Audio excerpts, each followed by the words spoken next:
এই শোনো, চ্যানেলটি সাবস্ক্রাইব করে ঘন্টাটি বাজিয়ে দিও, কেমন?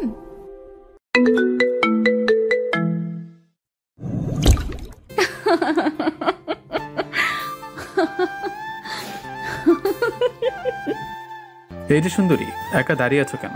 আমার জন্য নাকি? হোয়াট? বিশ্বাস করো সুন্দরী, তোমার রাঙা চোখের মায়ায় পড়ে গেছি, তোমার মায়াবী চেহারার প্রেমে পড়ে গেছি। আপনি কি পাগল? ছিলাম না সুন্দরী, এইমাত্র হলাম তোমাকে দেখার পর। রাস্তাঘাটে মেয়ে দেখলে ইফটিজিং করতে ইচ্ছে করে না? কি করবো বলো সুন্দরী, পুরনো অভ্যাস ছাড়তেই পারি না। তবে বিশ্বাস করো সুন্দরী, তোমার মতো রূপবতী আমার জীবনে যদি আগে দেখতাম, অনেক আগেই প্রেমিক হয়ে যেতাম। প্রেমিক হয়ে যেতেন? সত্যি প্রেমিক হয়ে যেতাম। তো এর আগে কতজনকে দেখে আপনার প্রেমিক হওয়ার ইচ্ছে জেগেছে বলবেন প্লিজ? বিশ্বাস করো সুন্দরী, এর আগে এমন কাউকে দেখে প্রেমিক হতে ইচ্ছা করেনি। মেয়েটি আগ্রহের সাথে কথা বলছে, পতে গেছে মনে হচ্ছে। তাই বুঝি? বিশ্বাস করো, তোমাকে দেখে আমার বুকের মধ্যে হার্টবিট বেড়ে গিয়েছে। হারামি, তোর ঢপ বন্ধ করবি? চল, দেরি হয়ে যাচ্ছে। আমি পিছনে ফিরে শামীমের দিকে রাগী চোখে তাকালাম। আমি আবার মেয়েটির দিকে তাকিয়ে দেখি মেয়েটি মিটমিট করে হাসছে। আসলে বন্ধু তো দুষ্টামি করে, বোঝনি তো? খুবই ভালো মতো বুঝেছি।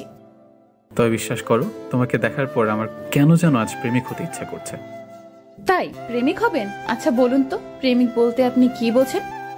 প্রেমিক বলতে কি বুঝি? বলুন।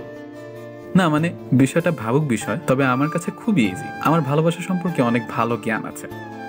ও মা, তাই? তাহলে বলুন, প্রেমিক প্রেমিকা বলতে আপনি কি বোঝেন? প্রেমিক হলো ছেলেরা, এদের কাজ সুন্দরী মেয়ে পটানো, না পটলে পিছনে লেগে থাকা। কিন্তু আমার আর পিছনে লেগে থাকতে হবে না, কারণ তুমি পটে গেছো। আমার কথা শুনে মেয়েটি সোনালি হাসি দিয়ে উঠল।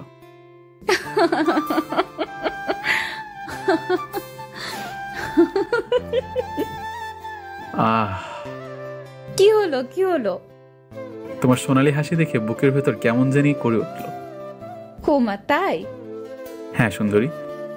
মেয়েটি এবার কেমন জানি সিরিয়াস হয়ে বলল, আমাকে যে এসে বিরক্ত করতেছেন, জানেন আমি কে? আমি আপনার কি অবস্থা করতে পারি জানেন? আমার কাছে আপনি হলেন আমার প্রেমিকা, যার প্রেমে একটু আগেই পড়েছি আমি।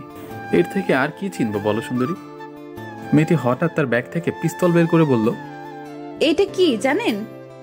ওমা! আমি অবাক চোখে পিস্তলের দিকে তাকিয়ে থাকলাম। কি ব্যাপার? মা বের হলো কেন মুখ থেকে? সুন্দরী বলবেন না? আপনি আমার ধর্মের বোন, বোন আমাকে মারবেন না। সুন্দরী প্রেমিক থেকে ধর্মের বোন হয়ে গেলাম। আমার ভুল হয়ে গিয়েছে বোন, আর কখনো রাস্তাঘাটে মেয়েদের দেখলে ইফটিজিং করবো না। তার আর সুযোগ পেলে তো এখনই আপনাকে আমি ওপারে পাঠিয়ে দেব। না না প্লিজ, মারবেন না আমাকে। যদি মারেন তাহলে?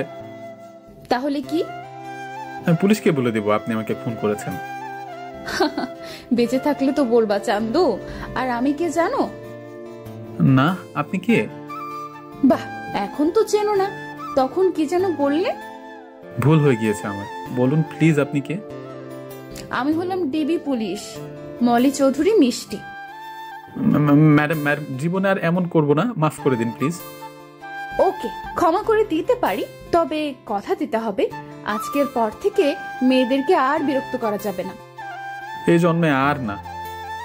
ওকে, যান এখান থেকে। আমাকে আর পাইকে সঙ্গে সঙ্গে ওখান থেকে পালালাম। জন্মে শিক্ষা হয়েছে, বড় বাচ্চা বেঁচে গেছি। এরপর আর কখনো মেয়ে দেখলেই কথা বলতে যাব না। এসব বলতে বলতে আমি চলে আসলাম, কিন্তু আমি চলে আসার পর মেয়েটি, হাইরে পিস্তল, নকল আর আসল দেখতে দুটোই এক। শতবার আমাকে সেভ করলি ইফটিজার। মেয়েটি পিস্তলের দিকে তাকিয়ে এসব বলছিল, মানে পিস্তলটি নকল ছিল। পুরো বলদা হয়ে গেলাম। চাকরি ইন্টারভিউ দিতে বের হয়েছিলাম, রাস্তায় সুন্দরী মেয়েটিকে দেখে কথা বলতে গেলাম। কি হলো তারপর তো সবই দেখলেন। চাকরি চাকরি চাকরি, ভাইরে ভাই, বর্তমান বাংলাদেশে চাকরি খোঁজা মানে প্রশান্ত মহাসাগরে গহীন সোনা খোঁজার মতো। তাই আমি 2 বছর আগে মাস্টার্স পাস করে হাতে সার্টিফিকেট নিয়ে চাকরি খুঁজছি। কিছুদিন আগে একটি চাকরির পরীক্ষা দিয়ে ভাইবা পরীক্ষার জন্য ডাক পেয়েছি। এই নিয়ে কতবার যে ভাইবা পরীক্ষার জন্য ডাক পেয়েছি তা হিসাব করে শেষ করা যাবে না। মানে ভাই, সববারই ভাইবা পরীক্ষায় গিয়ে ফেল করে যাই। ওই একটাই কারণ, ওটি দাও আর চাকরি নাও। পুরো কপাল, ওটি নেই, তাই আমার কপালে চাকরিও নেই। কিন্তু নিরাশার মধ্যেও কিছু আশার আলো দেখার জন্য এখনো চাতক পাখির মতো চাকরি খুঁজে যাচ্ছি। রোজকার মতো আজও ভাইবা দিবার জন্য বের হলাম রুম থেকে। চাকরি হবে না জেনেও একটু আশার আলোর জন্য যাচ্ছি। বাড়ি আমার গ্রামে, ঢাকা এসেছি চাকরি খুঁজে। থাকি মামার বাসায়। মামার টাকাতেই চলছি ঢাকা শহরে। আমি একা চাকরি খুঁজছি না, সাথে বন্ধু শামীমও আছে। দুজনই মামার বাসায় থাকি। যাই হোক, আমি আর ইয়াসিন ভাইবা দেবার জন্য অফিসে গেলাম। প্রথমে ইয়াসিন গেল, তারপর আমি গেলাম। তারা বললো আপনারা যান, আমরা জানাবো। আমাদের বোঝা হয়ে গেল তারা জানাবে আমাদের মরার পর। আমরা অফিস থেকে বের হয়ে আসলাম। বন্ধু, চাকরি তো হবে না। তা শিওর হবে না। চল সিঙ্গারা পুরি খেয়ে বাসার দিকে যাই। চল। আমার ফোনে গ্রাম থেকে ফোন আসলো, মা কল দিয়েছে। শামীম তুই যা, আমি আসছি। ওকে। শামীম যাবার পর আমি কলটা ধরলাম। হ্যালো মা। হ্যালো বাবা, কেমন আছিস তুই? মা ভালো, তোমরা কেমন আছো? বাবা ভালো। মা খাবার খাইছো? বাবা খেয়েছিস তুই? মা খাইছি। তো বাবা তোর চাকরির কি হলো? না মা, হয় নাই। বাবা তোর বাবা আর পারছে না, তুই কিছু কর বাবা। চাকরি হবে না জেনেও একটু সান্ত্বনার জন্য মাকে বললাম, বাবা দেখবে খুব শীঘ্রই আমার চাকরি হবে। কিছু একটা কর বাবা, তোকে এত দূর অনেক কষ্ট করে তোর বাবা পড়িয়েছে, কিন্তু তোর বাবা আর পেরে ওঠে না বাবা। তুমি চিন্তা করো না মা। বাবা সাবধানে থাকিস, আজ রাখছি। আচ্ছা মা। মা ফোন রাখার পর কি করব বুঝতে পারছি না, কারণ মা চায় চাকরি, কিন্তু মা তো জানে না বর্তমানে টাকা ছাড়া চাকরি হয় না। মেধার কোনো দাম নেই বর্তমান যুগে। চাকরি আমাদের মতো গরিব ঘরের ছেলেদের জন্য না। যাই হোক, সবকিছু মনে চেপে রেখে শামীমের সাথে ফুটপাত দিয়ে হেঁটে হেঁটে বাসার দিকে যেতে লাগলাম। মনে একটাই চিন্তা, চাকরি করতে হবে, কিন্তু কোথায় পাবো চাকরি? চাকরি নামের বস্তুটা কি আমাদের মতো গরিব ঘরের ছেলেদের হাতে ধরা দিবে? যাই হোক, হাঁটতে আর ভালো লাগছিল না, তাই শামীমকে বললাম, বন্ধু এবার একটা রিক্সা ডাক দে, আর হাঁটতে ভালো লাগছে না। আচ্ছা। ইয়াসিন একটি রিক্সা নিল। দুজনে রিক্সা নিয়ে যাচ্ছিলাম, কিন্তু হঠাৎ খুব দ্রুত একটি প্রাইভেট কার আমাদের রিক্সাকে পাশ থেকে ধাক্কা মারে। আমাদের রিক্সাটা উল্টিয়ে যায়। প্রাইভেট কার ধাক্কা মেরে দ্রুত বের হয়ে যায়, আর আমাদের রিক্সা রাস্তায় উল্টে পড়ে যায়। আমাদের তেমন কোনো ক্ষতি হয়নি, এই হাত পা ছুলে গেছে, কিন্তু আমার বাম হাতে একটু ক্ষত হয়ে ব্লাড পড়ছিল তখন, তাই হাসপাতালে যেতে হলো। হাসপাতালে আমরা ইমার্জেন্সিতে গেলাম, একটি ব্যান্ডেজ করলেই হবে। আমাদেরকে বসতে বললো। তারপর দুজন নার্স আসলো, কিন্তু নার্সগুলোকে দেখে আমরা দুজনই হা করে তাকিয়ে আছি। নার্সের দুজনের মধ্যে একজন সকালের মেয়েটি ছিল, মানে ডিবি পুলিশ। ওই মেয়েটি আমাকে এসে বলল, দেখি কোথায় কাটছে আপনার। আমি তো রাগী চোখে মেয়ের দিকে তাকিয়ে আছি। কি ধাপ্পা বাচ্চে বাবা, আমাকে পুরো পাগল সাজিয়ে দিয়েছে। তারপর যখন মেয়েটি আমার দিকে তাকালো, আপনি? ডিবি পুলিশ ম্যাডাম, আমি। মেয়েটির সাথে অন্য নার্সটি বলল, কে রে, তোরে ডিপি পুলিশ বলে কেন? চুপ থাক, তোকে সব পরে বলবো। এই বলে মেয়েটি কেটে পড়ছিল। তখন আমি বললাম, এই যে কোথায় যাচ্ছেন ব্যান্ডেজ না করে? এই তো করছি। তারপর মেয়েটি আমার সামনে এসে আমার বাম হাত দেখতে লাগলো। আমি চুপ করেই ছিলাম। মেয়েটি যথেষ্ট সুন্দরী, তার সৌন্দর্যে মুগ্ধ হয়ে তাকে দেখছি। আমি তখন চুপি চুপি বলে উঠলাম, কি অপরূপ সৌন্দর্য তোমার, তোমার সৌন্দর্যে আমার রাগ মাটি হয়ে গিয়েছে। কথাটি শুনে মেয়েটি আমার দিকে তাকিয়ে রাগী কণ্ঠে চাপা গলায় বলল, এরকম ফালতু লোকের সাথে এরকম দুর্ঘটনা হওয়াই উচিত। রাগলেও কত সুন্দর লাগে দেখতে, ইস। আপনাকে তো আমি। এই বলে মেয়েটি অনেকটা ডেটল তুলায় জমিয়ে আমার কাটা স্থানে চেপে ধরল। উফ, পুড়ছে। ইচ্ছে করে এমনটা করলো নার্স। পুড়ছে আমার, কিন্তু সে ছাড়ছে না। রাগী চোখে তাকিয়ে আছে আর বলল, দেখো কেমন মজাটা। পুড়ছে, ছাড়ুন প্লিজ। নার্সের সাথে ফাজলামি করার মজাটা দেখুন এবার। উফ, ছাড়ুন প্লিজ। চিল্লান কেন? কাটা জায়গায় স্যাভলন না লাগালে হবে না তো? আপনি তো ইচ্ছে করে আমাকে কষ্ট দিচ্ছেন। কে শুনে কার কথা? নার্স আমার কথা না শুনে আমার কাটা স্থানে কষ্ট দিচ্ছিল। অবশেষে যখন ছাড়লো, বাঁচলাম। আমাকে ছাড়ার পরে মেয়েটি আমার সামনে ঝুঁকে বলল, এরপর যদি আর কখনো আমার আশেপাশে দেখি তাহলে এর থেকে বড় কষ্ট দেব। মেয়েটির আঙুল নাড়ালো, মাথার চুলগুলো আমার সামনে লাফালাফি করছিল। সবকিছু মিলে অসম্ভব সুন্দর একটি মুহূর্ত তৈরি হয়ে গিয়েছিল আমার জন্য। তোমার সৌন্দর্য এক নজর দেখার জন্য তোমার পক্ষ থেকে আসা সব কষ্টই আমি সহ্য করে নিতে পারবো সুন্দরী। বিরক্ত হয়ে মেয়েটি আমার হাতে ব্যান্ডেজ করতে লাগলো। আমি মিষ্টির দিকে তাকিয়ে বললাম, একবার এই চোখের দিকে তাকাও সুন্দরী। কোনো কথা না বলে রাগী ভাব নিয়ে কাজ করতে লাগলো।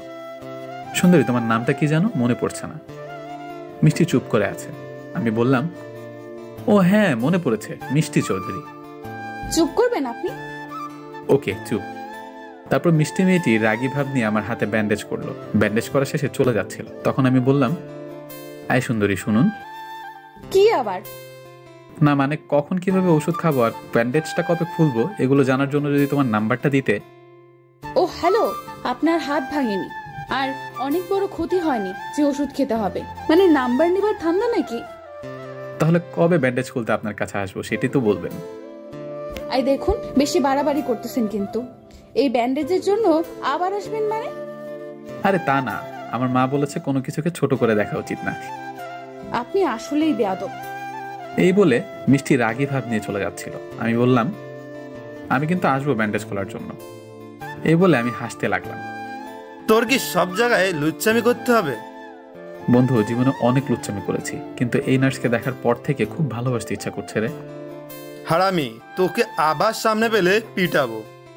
ভাই, নার্সের নরম হাতে উফ কি যে শান্তি লাগবে। দুজনে হেসে উঠলাম। আমরা হাসপাতাল থেকে বের হয়ে আসলাম।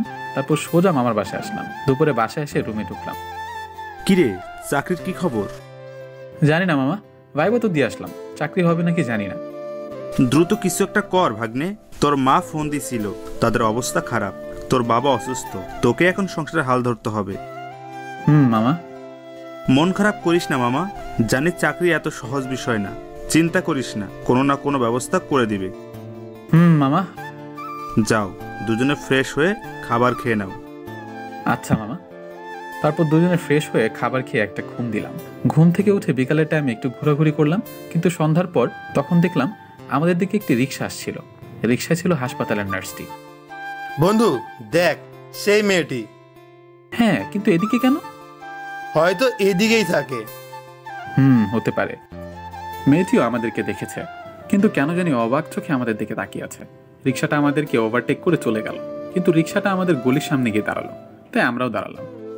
কিরে, দাঁড়ালি কেন? দেখ, নার্সের রিক্সাটা আমাদের গলির সামনে দাঁড়িয়ে আছে, চল যাই একটু কথা বলি। হারামি, তাও তোর লুচ্চামি করতে হবে? আরে তা না, দেখবো মেয়েটির বাসা কোথায়। আমি শামীমকে জোর করে টানতে টানতে রিক্সার কাছে নিয়ে গেলাম। রিক্সার কাছে যেতেই মিষ্টি মেয়েটির আর রিক্সাওয়ালার কথাবার্তা শুনতে পেলাম। না আপা, টাকা না দিয়ে আপনি যেতে পারেন না। বোঝার চেষ্টা করুন প্লিজ, আমি ভুলে আমার পার্সটি হাসপাতালে রেখে আসছি। আপনি একটু অপেক্ষা করুন, আমি বাসা থেকে টাকা এনে দিচ্ছি। না আপা, আপনি টাকা দেন আমার। আমরা তখন ওখানে গিয়ে বললাম, কি ব্যাপার মামা, কি হয়েছে? দেখুন মামা, ভাড়া দিচ্ছে না, বলতেছি অপেক্ষা করতে, বাসা থেকে এনে দিবে। মেয়েটি আমাদের দেখে লজ্জায় মাথা নিচু করে ফেলল। হয়তো ভাড়া দিতে পারছে না বলে লজ্জা পাচ্ছে। উনি ওনার টাকা ব্যাগে ভুলে হসপিটালে রেখে এসেছে। শোনো মামা, উনি একটা মেয়ে, তাও রাত, হয়তো উনি ভুলে তার পার্সটা রেখে আসছে, তাই বলে তুমি ওনাকে যেতে দিবে না? উনি তো বলেছে বাসা থেকে এনে দিবে। সত্যি বলছি, আমি ভুলে পার্সটা রেখে আসছি। আমার বাসা এখানে, আমি এনে দিচ্ছি এখনই। আচ্ছা মামা, তোমার ভাড়া কত? 50 টাকা মামা। এই নাও টাকা। টাকা পেয়ে রিক্সা চালক চলে গেল। আপনাকে অসংখ্য ধন্যবাদ। ওয়েলকাম মিস সুন্দরী। আপনি কি করবো বলো সুন্দরী? তো ফাজিল কেন আপনি? আপনাকে দেখলে ফাজলামিটা চলে আসে। ধুর। আচ্ছা শোনেন, হেল্পের জন্য ধন্যবাদ, টাকাটা আমি আপনাকে পরে দিয়ে দেব। টাকা লাগবে না, তবে যদি আপনি প্রতিদিন 1 টাকা করে 50 দিনে 50 টাকা শোধ করেন তাহলে আমি নিব। কেন? তা হবে কেন? কারণ এভাবে টাকাটা নিলে 50 দিন আপনাকে দেখতে আর কথা বলতে পারবো। আপনি না একটা নার্স রেগে চলে যাচ্ছিল। এই যে ম্যাডাম, বাসার নাম্বারটা বলে যান, টাকা নিতে আসবো নি। জি না, কোনো দরকার নেই, আমি নিজ দায়িত্বে আপনাকে খুঁজে টাকাটা দিয়ে আসবো। উফ, তোমার মতো সুন্দরী মেয়ে আমাকে খুঁজবে, ভাবতে অদ্ভুত একটা অনুভব পাচ্ছি। আজও। মেয়েটি দ্রুত চলে গেল। মেয়েটি চলে যাওয়ার পর খাবার খেয়ে গ্রামে বাবা মার সাথে কথা বললাম। কথা বলা শেষে কি করব, ঘুম আসবে না, তাই রোজকার মতো আজকেও পার্সোনাল ডায়েরিটা হাতে নিলাম। কলম ডায়েরি নিয়ে ছাদে চলে আসলাম। প্রতিদিন ছাদে এসে আমার ডায়েরিতে কবিতা লিখি। ছন্দের তালে ভালোবাসার কবিতা লিখতে ভালো লাগে, কিন্তু ছাদে আসার পর আজ কেন যেন কবিতা লিখতে ভালো লাগছিল না। আজ মনটা কেন জানি সেই নার্সকে নিয়ে লিখতে বলছে, তাই আজ সারাদিন যা ঘটলো মেয়েটির সাথে সেগুলোই লিখতে লাগলাম ছাদে, গুটি গুটি হাঁটি হাঁটি করে। কিন্তু মেয়েটিকে নিয়ে লেখার সময় আমার নিজের লেখা কিছু কথা মনে পড়ে গেল, যাহা আমার ডায়েরিতে লেখা রয়েছে। আমি মরিয়া হয়ে সেই পেজটার সন্ধান করতে লাগলাম। কিছুক্ষণ খোঁজার পর পেয়েও গেলাম। কবিতাটি দেখার পর আজ কেন জানি পড়তে খুব ইচ্ছা করছিল, তাই আমি মৃদু কণ্ঠে কবিতা পড়তে লাগলাম। একদা দেখেছি তোমায় এক প্রভাতে, আবার যখন দেখা হবে খানিক যদি থমকে যাই, বেলি ফুলের গন্ধে কোথাও একটুখানি চমকে যাই, তাকিও তখন চোখ, হাসি মুখে বুকের ভেতর কে কেঁপে যায় শোকে। আমার পড়াটা শেষ হওয়া মাত্রই পিছন থেকে একটি কণ্ঠ ভেসে আসলো। বাহ, চমৎকার। আমি পিছন ফিরে তাকিয়ে যা দেখলাম, দেখার সঙ্গে সঙ্গে মাথা ঘুরে অজ্ঞান হয়ে পড়ে গেলাম। যখন আমার জ্ঞান ফিরলো, আমি চোখ খুলে দেখি আপনি ঠিক আছেন তো? আমি মিষ্টির কোলে মাথা রেখে শুয়ে আছি। কিন্তু মিষ্টি এখানে আসলো কোথা থেকে? আমি জিজ্ঞাসা করলাম, আপনি এখানে? আগে বলুন, আপনি এখানে অজ্ঞান হয়ে পড়েছিলেন কেন? আপনি কি পড়ি? পড়ি মানে আমি ছাদে ঘোরাঘুরি করছিলাম, হঠাৎ পিছনে কারো কণ্ঠ শুনে তাকিয়ে দেখি সাদা পাখনা যুক্ত একটি মেয়ে দাঁড়িয়ে আছে। তারপর আমার আর কিছু মনে নেই। মানে আপনি পড়ি দেখে অজ্ঞান হয়েছেন? হ্যাঁ। কিন্তু পড়ি দেখে অজ্ঞান হবার কি আছে? আরে আপনি জানেন না, পরীরা অনেক শক্তিশালী হয়, যদি আমার কোনো ক্ষতি করতো তাই ভয় পেয়েছি। কই, কোনো ক্ষতি তো আপনাকে করেনি, মনে হয় ভালো পড়ি। হতে পারে। তাই পড়ি দেখে ভয় পাবেন? পরীরা ভালো হয়। আপনি জানেন কিভাবে পরীরা ভালো হয়?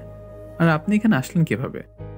আমি পরিদের সম্পর্কে সব জানি, কারণ আমি ওই নার্স না। মানে কি? শান্ত হন, শুনুন। আমি এই পথ দিয়ে যাচ্ছিলাম, কিন্তু আপনার চমৎকার ছন্দের তালে ভালোবাসার বাক্যগুলো থামতে হলো। তারপর যখন আপনার সাথে কথা বলার জন্য আসলাম, কিন্তু আপনি তো আমাকে দেখেই অজ্ঞান হয়ে পড়ে গেলেন। এখান দিয়ে যাচ্ছিলেন মানে? প্লিজ ভয় পাবেন না, আমি মিষ্টি না। মানে আপনি যে নার্সকে ভালোবাসেন সেই মেয়ে আমি না। আমি হলাম ভিন গ্রহের প্রাণী, মানে আপনারা যাকে বলেন পরী। আপনি মজা করছেন? না, মজা করতেইছি না। আমি প্রথমে আমার রূপে আপনার সামনে আসলাম, কিন্তু আপনি অজ্ঞান হয়ে গেলেন। তাই আপনি যাকে নিয়ে লেখালেখি করতেছিলেন তার রূপ ধারণ করে আসলাম, যাতে আপনি ভয় না পান। মানে আপনি পড়ি? আমি ভয় ভয়ে পিছু যেতে লাগলাম। আরে আবার ভয় পাচ্ছেন কেন? আমি আপনার কোনো ক্ষতি করব না, ভয় পাবেন না প্লিজ। আমি বিশ্বাস করি না আপনি পড়ি। আচ্ছা, কি করলে বিশ্বাস করবেন? আপনি পড়ি হন, তারপর বিশ্বাস করব। আচ্ছা হচ্ছি, কিন্তু আপনি আবার অজ্ঞান হবেন না তো? না না, হব না, আপনি পড়ি হন। ওকে, হচ্ছি। মেয়েটি বলার সাথে সাথে মেয়েটি তার কপালে তার ডান হাত রাখলো, আর সঙ্গে সঙ্গে একটি আলোর বিকিরণ বয়ে গেল আমার সামনে। আলোর বিকিরণ শেষ হবার পর আমি স্পষ্ট দেখতে পেলাম আমার সামনে দুইটি ডানা নিয়ে দাঁড়িয়ে আছে একটি পরী। মেয়েটির ডানার মতো এই মেয়েটির হাত পা দুধের মতো সাদা। মেয়েটির মাথায় একটি জ্বলন্ত আলো জল করছে। এগুলো দেখে আমার মাথা ভো ভো করে ঘুরতে লাগলো। এখন বিশ্বাস করলেন তো? এ এক অদ্ভুত চিকন কণ্ঠ, যা বারবার শুনতে ইচ্ছা করে। আমি এখন ভয় আর দাঁড়িয়ে থাকতে না পেরে আমি প্রচন্ড জোরে এক চিৎকার দিয়ে অবাক হয়ে অজ্ঞান হয়ে পড়ে গেলাম। মামা গো! আমার চিৎকার শুনে মামা, শামীম, বাড়িওয়ালা সহ সকলেই ছাদে আসতে লাগলো। আর পরীটা আমাকে আবার অজ্ঞান হয়ে দেখে সেখানে আর না থেকে সে চলে গেল। এদিকে আমার চিৎকার শুনে সকলে ছাদে এসে দেখে আমি অজ্ঞান হয়ে পড়ে আছি। কি হয়েছে তোর? মনে হয় অজ্ঞান হয়ে পড়ে গেছে, মুখে পানি ছিটাও। শামীম, পানি নিয়ে আয়। তারপর আমার মুখে পানি মারার পর আমার জ্ঞান ফেরে। কি মামা, কি হয়েছে? অজ্ঞান হয়েছিলে কিভাবে? আমি চোখটা মেলে ছাদের দরজার দিকে তাকালাম। ছাদের দরজার কাছে আমি সেই নার্সকে আবার দেখতে পেয়ে আমার চোখ বড় বড় করে ফেললাম। নার্সটিও আমার দিকে কেমন করে যেন তাকালো। আমি আমার আঙুল দরজার কাছে দাঁড়িয়ে থাকা নার্সের দিকে দিয়ে বললাম, মামা পড়ি। সকালে দরজার দিকে তাকালো। মামা, উনি মানুষ না, উনি পড়ি, মানুষ সেজে আছে। নার্স মেয়েটি এগুলো শুনে বোকার মতো হা করে তাকিয়ে আছে আমার দিকে। আরে ও তো মিষ্টি, বাড়িওয়ালার মেয়ে। বাড়িওয়ালার মেয়ে? বাড়িওয়ালার মেয়ে মিষ্টি। কই, আগে তো এই বিল্ডিং এ দেখিনি। আরে ও তো পড়াশোনার জন্য হোস্টেলে থাকতো, করোনার জন্য সব ছুটি বলে বাসায় আসছে কিছুদিন আগে। কিন্তু কথা হলো, তুই অজ্ঞান হলি কিভাবে? মামা, পড়ি আসছিল আমার কাছে। কি পড়ি? হ্যাঁ, আমার সাথে কথা বলতে আসছিল। আমি সব খুলে বললাম।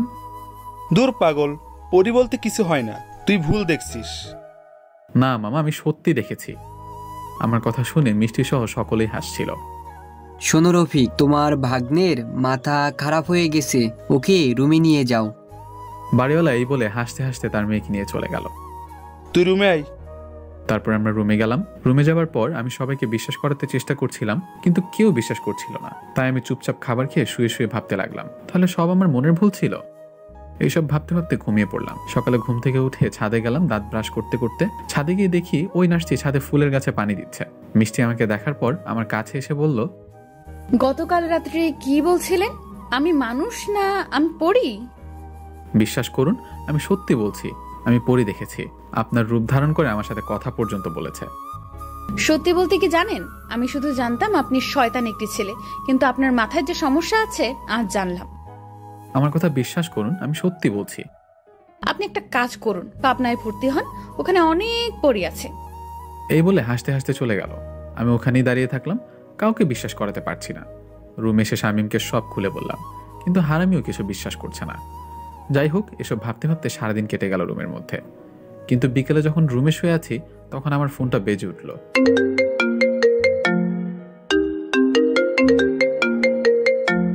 কলটা রিসিভ করলাম। হ্যালো, আসসালামু আলাইকুম। ওয়ালাইকুম আসসালাম। আপনি কি মিস্টার শুভ বলতেছেন? জি, আপনি কে? আমি মুসাফির। আপনি যে অফিসে গত পরশু ভাইবা দিয়ে আসলেন, সেই অফিসের কর্মকর্তা। তার মানে কি আমার চাকরিটা হয়ে গেল? জি স্যার, বলুন। আপনার চাকরিটা হয়ে গিয়েছে, আপনাকে অভিনন্দন। আমি খুশিতে দিশেহারা হয়ে, স্যার সত্যি বলছেন স্যার? জি সত্যি। আপনি আগামী শনিবার অফিসে চলে আসবেন। আর কি স্যার? আরে বোঝেন না কি বলতে চাচ্ছি? কথাটি শুনে নিমিষে আমার খুশি মাটিতে মিশে গেল। এমনটা কয়জনের সাথে হয়েছে? গল্পপ্রেমিকরা আমাদেরকে জানাতে ভুলবেন না। জি, বুঝে গিয়েছি। কত বলুন? বেশি না, 5 হলেই হয়ে যাবে। আচ্ছা, ভালো থাকবেন। আমি এই বলে কলটা কেটে দিলাম। শালার চাকরির কিছু না বলি, আর ইন্টারভিউই দেব না, চাকরিও করব না। গ্রামে গিয়ে কৃষি কাজ করব। বর্তমানে মেধার কোনো দাম নেই, সব টাকার উপর চলে।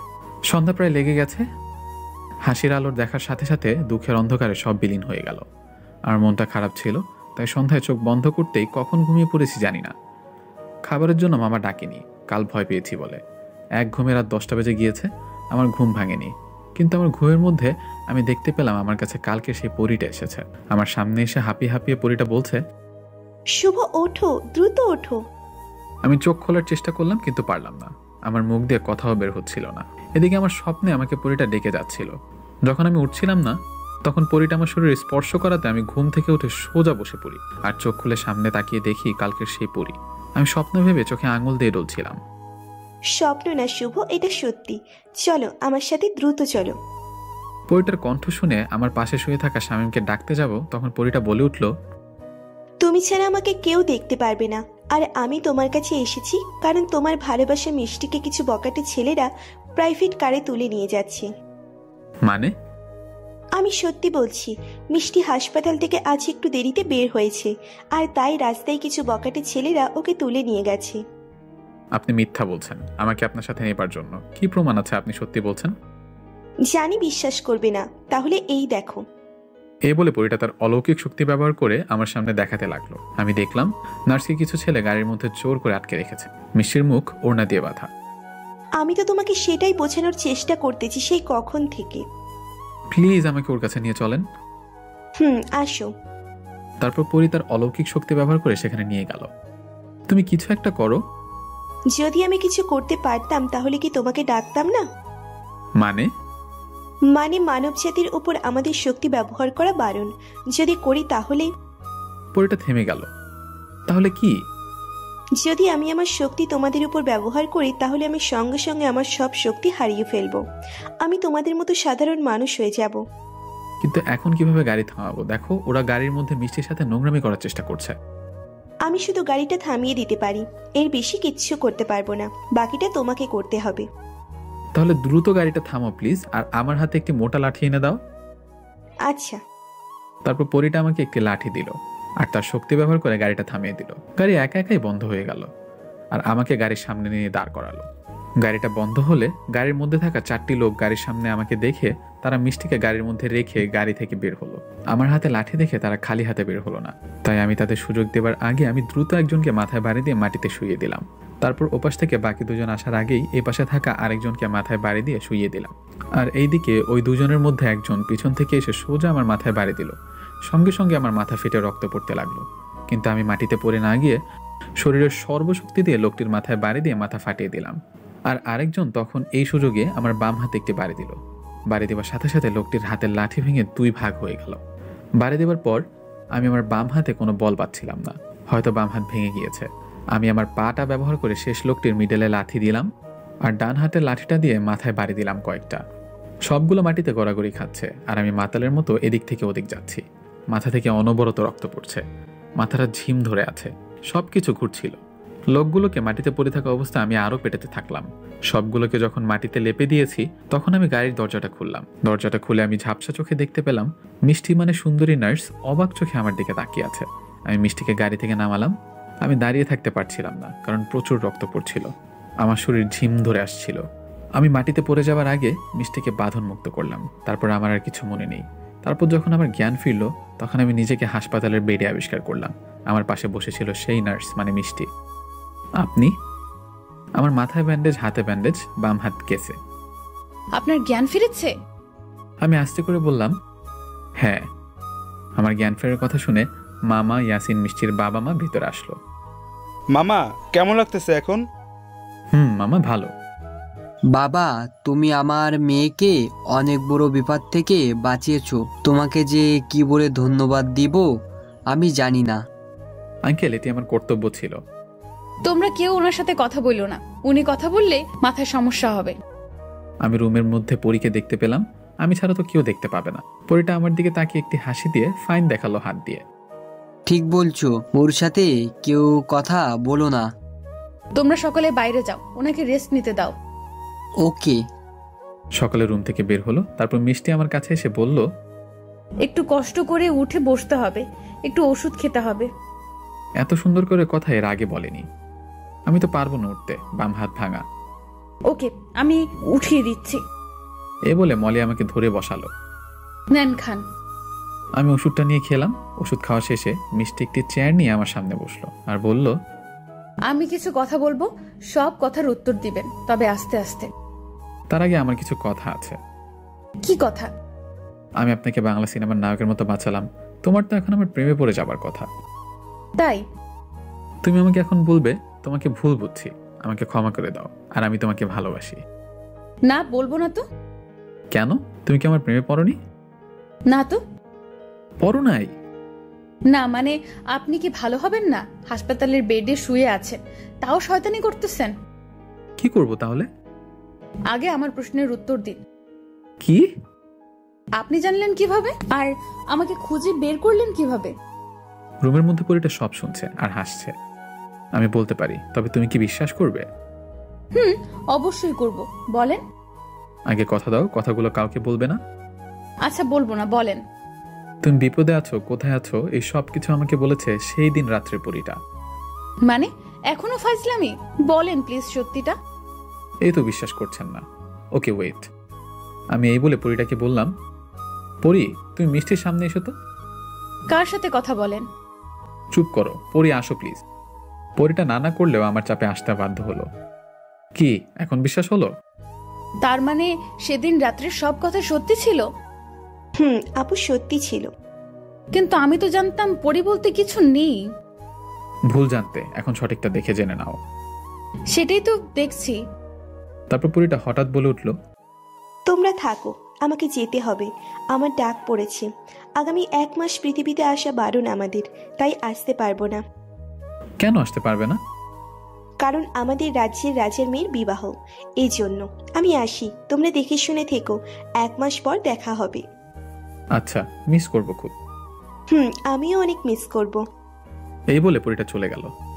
কি সুন্দরী, চুপ কেন? আমি সত্যিই অবাক, বাস্তবে পরি আছে জেনে। যাই হোক, এখন সুন্দর করে লাভ ইউ বলে দাও। মানে এটা বলবো কেন? আজব, যদি আমাকে এখন ভালোবাসি না বলো, তাহলে তো পুরো বাংলা সিনেমার কাহিনীকে অবমাননা করা হবে। বিরক্ত হয়ে মলি রুম থেকে বের হয়ে গেল।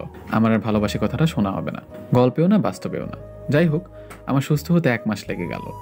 মলি আমাকে অনেক সেবা যত্ন করে, কিন্তু ভালোবেসে করছে নাকি নার্সের কর্তব্য থেকে করছে জানি না। তবে এখন আমরা অনেক ক্লোজ হয়ে গিয়েছি, বন্ধুর মতো আচরণ করে মিষ্টি আমার সাথে, কিন্তু আমাকে ভালোবাসে কিনা এটি বলে না।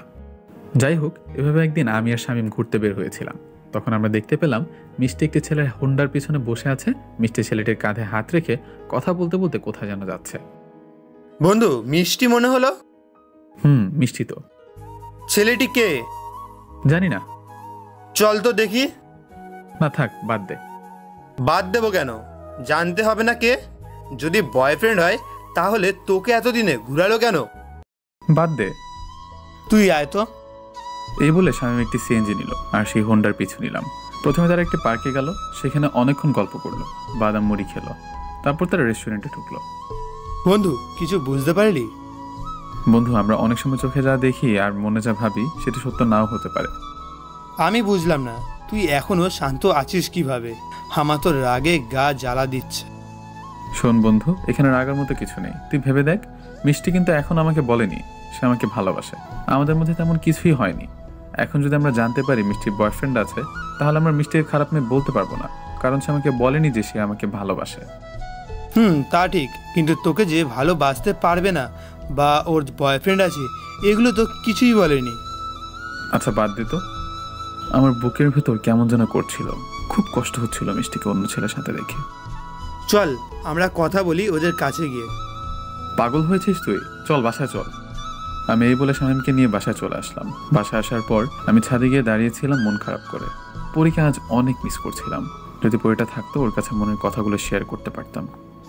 এসব যখন ভাবছি তখন নিচে দেখলাম সেই ছেলেটি হোন্ডায় করে মিষ্টিকে বাসার সামনে নামিয়ে দিল। মিষ্টির হাতে ফুলের তোড়া ছিল। আমি চুপটি করে চাপা কষ্ট বুকে চেপে রেখে আকাশের দিকে তাকিয়েছিলাম। কিন্তু এদিকে মিষ্টি তাদের রুমে যাওয়ার আগে আমাদের রুমে কলিং বেল বাজালো। দরজা এসে শামীম খুললো। শামীম মিষ্টির হাতে ফুলের তোড়া দেখলো। কি খবর শামীম, কেমন আছো? ভালো। কি ব্যাপার, মন খারাপ নাকি? না, তেমন কিছু না। তো তোমার বন্ধু কোথায়? আমাকে খুঁজতে দেখে ইচ্ছা করে মিথ্যা বলল। ও তো বাসায় নেই, ও একটু বাইরে গেছে। ওহো ওহো, আচ্ছা। হ্যাঁ, ভিতরে আসুন। না থাক, পরে এক সময় আসবো। তুমি তোমার বন্ধুকে বলো আমাকে কল দিতে। এই বলে মিষ্টি চলে গেল। মিষ্টি চলে যাওয়ার পর শামীম দরজাটা আটকে দিল। আর এদিকে আমার মনে অনেক আজেবাজে কথা ঘুরপাক খাচ্ছিল। হয়তো মিষ্টির আপন মানুষ আছে বলেই আমাকে গ্রহণ করেনি, আবার নাও হতে পারে। তবে যদি আপন মানুষ থেকে থাকতো তাহলে মিষ্টি আমাকে বলতে পারতো। আমি এসব কথা ভাবতে ভাবতে রুমে এসে ঘুমিয়ে পড়লাম। পরের দিন আমার মাথায় সেলাই কাটার জন্য মিষ্টির কাছে যাবার কথা ছিল, কিন্তু আমি সেখানে যাইনি। তাই মামার কাছে সকালে বললাম, মামা। মামা বলো। মামা, আমার এক বন্ধু ডাক্তার। গতকাল রাত্রে সেই বন্ধুর সাথে আমার বিষয় নিয়ে কথা হয়েছে। ও বলল আমার কাছে আয়, আমি সেলাই খুলে দিব। ভালো কথা, যাবি? আচ্ছা, মিষ্টি যদি ফোন করে বলে দিও। আচ্ছা, তবে একটি কথা। কি মামা? তোর মামি আর তোর বোন আসতেছে গ্রাম থেকে। হ্যাঁ, ওদেরকে নিয়ে এখন ঢাকায় সেটেল হয়ে যাব। এ তো খুব ভালো।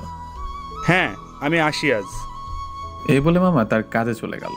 মামা যাবার পর, ওই তোর কোনো বন্ধু ডাক্তার? কেউ না। তাহলে মামাকে মিথ্যে বললি কেন? আমি মিষ্টির সামনে যেতে চাচ্ছি না। ও, এই ব্যাপার। হ্যাঁ। তাহলে কার কাছ থেকে সেলাই খুলবি? কেন, ঢাকা কি ক্লিনিকের অভাব আছে নাকি? চল এখনই যাব। ওকে, চল। তারপর আমরা বের হলাম সেলাই খোলার জন্য। এদিকে মিষ্টি হাসপাতাল আমার জন্য ওয়েট করছিল। আমাকে না আসতে দেখে মিষ্টি আমাকে কল দিল।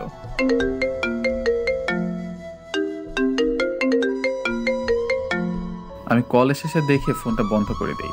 তারপর অনেকক্ষণ মিষ্টি আমাকে ফোন দিতে ট্রাই করলো, কিন্তু না পেয়ে মিষ্টি মামাকে কল দিল।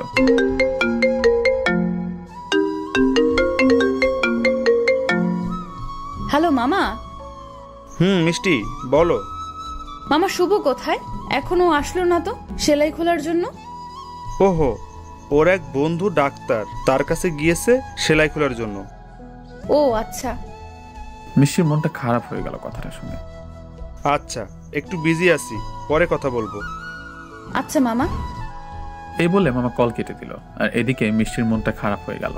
দেখতে দেখতে এভাবে 3 দিন কেটে গেল। এই 3 দিন মিষ্টির সাথে দেখা কথা কিছুই হয়নি। মিষ্টি যাতে আমাকে কল না দিতে পারে এর জন্য আমি আমার ওই নাম্বারটা বন্ধ করে রেখেছি। মিষ্টি এই কয়দিন আমার সাথে কথা বলার জন্য অনেক চেষ্টা করেছে, কিন্তু আমি সুযোগ দিইনি। কিন্তু আজকে মিষ্টির বাবা মা আমাদের বাসায় এসে দাওয়াত দিয়ে গিয়েছে। আজ সন্ধ্যার পর তাদের বাসায় যেতে বলেছে সবাইকে। মিষ্টিকে বিপদ থেকে বাঁচিয়েছি এর জন্য, কিন্তু আমি মামার শামীমকে পাঠিয়েছি। আমি মামাকে বলেছি আমার পেট খারাপ, তাই যাব না। তারপর মামার শামীম গেল। শামীম যেতে চাচ্ছিল না, তাও গেল। কিন্তু আজও মিষ্টি আমাকে দেখতে না পেয়ে মামাকে জিজ্ঞেস করলো, মামা শুভ কোথায়?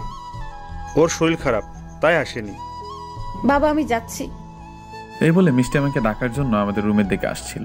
আমি জানতাম আমাকে না দেখে মিষ্টি আসতে পারে, তাই রুম আটকিয়ে ছাদে চলে এসেছি। কিন্তু মিষ্টি দরজা আটকানো দেখে মিষ্টি খুঁজতে খুঁজতে ছাদে চলে আসলো। ছাদে এসে আমাকে দেখে পিছন থেকে বলল, কি সমস্যা আপনার, কি হয়েছে?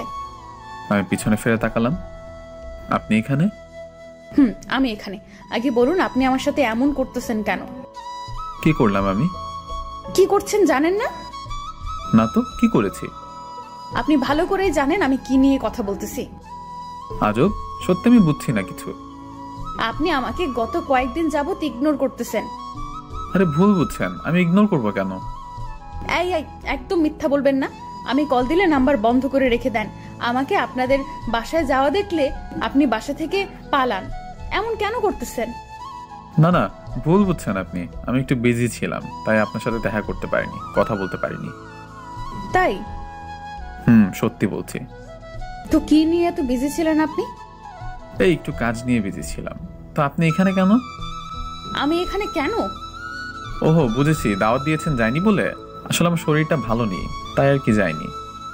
আপনি যে মিথ্যাও বলেন জানতাম না। সত্যি আমার শরীর খারাপ, মিথ্যা বলছি না। চুপ করুন, আপনার শরীর খারাপ কিনা দেখতেই পারতেছি। আসলে কোনো কথা শুনবো না আপনার আর। এখনই আপনি আমার সাথে আমাদের বাসায় যাবেন, আসুন। মিষ্টির রাগ দেখে আমি চুপচাপ বললাম, আচ্ছা চলুন। তারপর সোজা মিষ্টিদের বাসায় গেলাম। মিষ্টিদের বাসায় যাওয়ার পর তারপর আমি খাবার টেবিলে বসলাম, আর মিষ্টি আমার কাঁধের কাছে এসে দাঁড়ালো আর ইচ্ছা মতো খাবার প্লেটে দিতে লাগলো। আরে আরে করছেন কি? আমি এত খেতে পারবো না। তা বললে তো হবে না, আপনার শরীর ভালো করে দিব খাবার খাইয়ে। মানে কি? মানে কিছুই না, সব খাবার খেতে হবে। আমি আর কিছু বললাম না। মিষ্টির রাগ দেখে চুপচাপ খেতে লাগলাম। খাবার খাওয়া শেষে আমরা যখন চলে আসছিলাম, তখন মিষ্টি সুযোগ বুঝে আমার কানের কাছে এসে বলল, নাম্বারটা যেন আজ থেকে খোলা পাই, না হলে খবর আছে। আমি কিছুই বললাম না। মিষ্টির দিকে একটু তাকিয়ে বের হয়ে আসলাম। আমার রুমে আসার পর আমি ভাবতে লাগলাম, মিষ্টি এমন করছে কেন? ও তো আমাকে ভালোবাসে না, তাহলে এমন করলো কেন? এসব ভাবতে ভাবতে মিষ্টির বলা কথাটা মনে পড়ে গেল। নাম্বার খোলা না পেলে আমার কপালে শনি আছে। তাই কিছু না ভেবে নাম্বারটা ফোনে ভরে অন করলাম। নাম্বারটা অন করার 1 মিনিটের মধ্যে 50টা SMS আসলো মিষ্টির নাম্বার থেকে। মিস কল অ্যালার্ট সার্ভিস চালু করা ছিল, তাই দেখতে পেলাম মিষ্টি আমাকে মোট 30 বার কল করেছে। আমি তো এগুলো দেখে পুরাই অবাক। মিষ্টি আমাকে কেন এত কল বা SMS দিবে? তাহলে কি মিষ্টিও আমাকে ভালোবাসে? যদি আমাকে ভালোবাসে তাহলে ওই ছেলেটিকে। তাহলে কি আমি মিষ্টিকে ভুল বুঝছি? আমার মাথায় কিছুই ঢুকছে না। আমি মনে মনে ঠিক করলাম, না, বিষয়টা নিয়ে মিষ্টির সাথে কথা বলতে হবে। আমার মন এখন বলছে হয়তো আমি মিষ্টিকে ভুল বুঝছি। এসব ভাবছিলাম বসে বসে, হঠাৎ ফোনটা বেজে উঠল।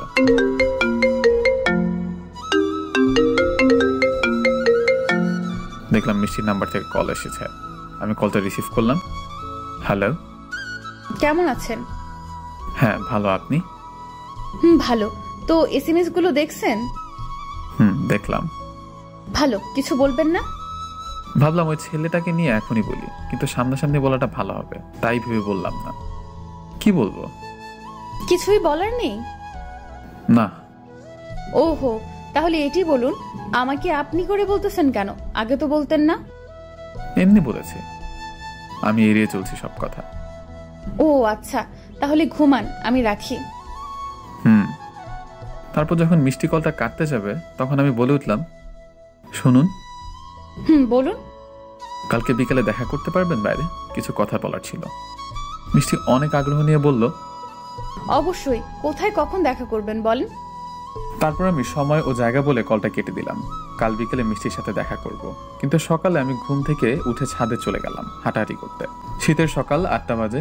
হাঁটাহাঁটি করতে করতে আমার নিচের দিকে চোখ গেল।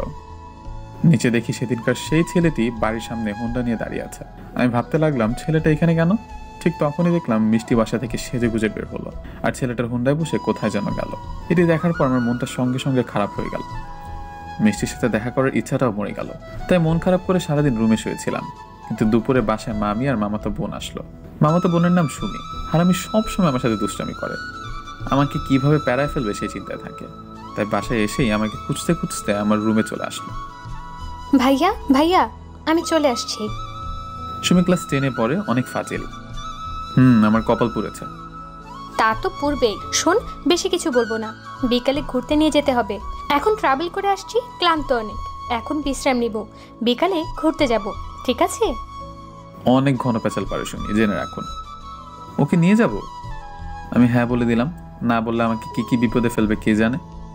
এই তো গুড বয়, আমার সোনা ভাই। এই বলে হারামিটা একটি চুন্নি মার্কে হাসি দিয়ে চলে গেল। তারপর আর কি, বিকালে সুমিকে নিয়ে বের হলাম। আর এদিকে মিষ্টি হাসপাতাল থেকে বের হয়ে আমাকে কল দিয়েই যাচ্ছে।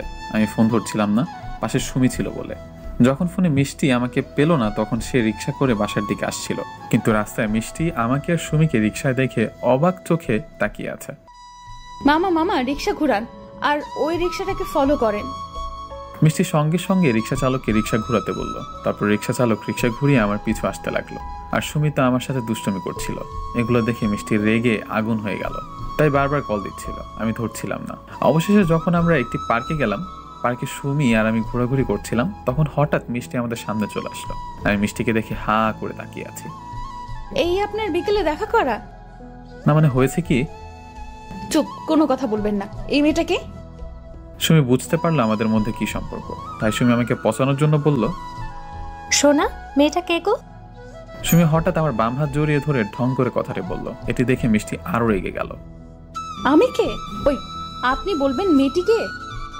আমি কিছু বলার আগেই সুমি বলে উঠল, সোনা, বলে দাও তো, আমি তোমার গার্লফ্রেন্ড।